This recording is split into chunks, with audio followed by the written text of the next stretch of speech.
सिक्कों की खनक, नोटों की चमक हर किसी की आंखों को सुकून देती है।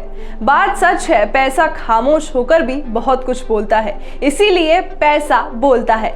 नमस्कार, स्वागत है आपका हमारे इस नए शो में जिसका नाम है पैसा बोलता है।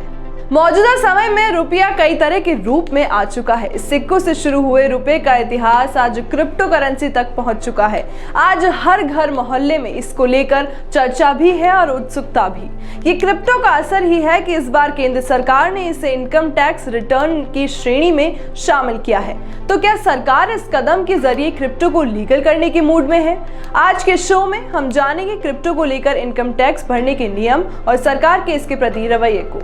आज हर कोई क्रिप्टो को जानना चाहता है। क्रिप्टो को लेकर नई चीजें ये है कि केंद्र सरकार ने डिजिटल करेंसी को लेकर बड़ा फैसला लेते हुए क्रिप्टो करेंसी NFT जैसे वर्चुअल डिजिटल एसेट को नई श्रेणी में शामिल किया है। इस फैसले से फर्क ये पड़ेगा कि अब इन प्लेटफॉर्म के जरिए निवेश करने वाले भारतीयों को अपनी आय पर 30% टैक्स देना होगा।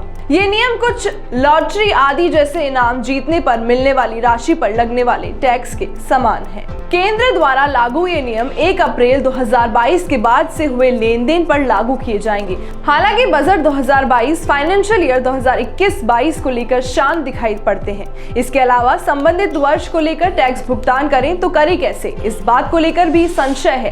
टैक्स एक्सपर्ट के अनुसार वित्त वर्ष 2021-22 में हुए क्रिप्टो लेन देन के लिए भी बजट 2022 में भी 30% टैक्स का भुगतान किया जाना चाहिए, ताकि आने वाले समय में संभावित कानूनी पचड़े से बचा जा सके।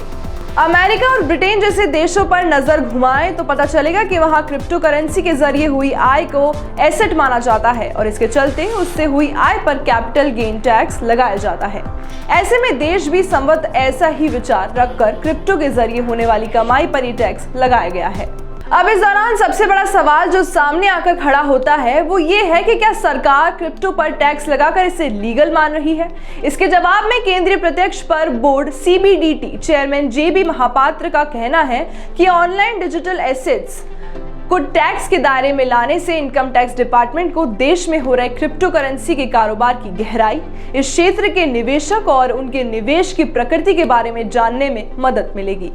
JB महापात्र ने साथ में ये भी कहा कि इस कदम का ये मतलब बिल्कुल नहीं है कि इससे देश में क्रिप्टो करेंसी का लेन देन लीगल हो जाएगा। खैर, यदि आपकी क्रिप्टो से आमदनी हुई है और वो कानून द्वारा घोषित दिन से पहले ही की गई है तो इस संबंध में आप किसी विशेषज्ञ राय लें। कानून क्योंकि 1 अप्रैल 2022 से लागू होता है तो निवेशक अपने हिसाब से इसका जिक्र करने को लेकर स्वतंत्र रह सकता है, लेकिन अगर इस पर आपने 30% टैक्स का भुगतान नहीं किया तो फिर आप पर कानूनी कार्रवाई होने की आशंका बनी रहेगी। यूं तो पैसे के कई रूप होते हैं, लेकिन पैसे का काला रूप सबसे भयानक होता है। इसीलिए अगर आप नहीं चाहते कि आपके पैसे पे ये काली स्याही पड़े तो आप इनकम टैक्स भरते रहे, क्योंकि ये जवाबदेही नहीं, एक जिम्मेदारी भी है एक अच्छे नागरिक होने की। फिर मुलाकात होगी हमारे शो में, तब तक के लिए देखते रहिए सेंस इंडिपेंडेंस। नमस्कार।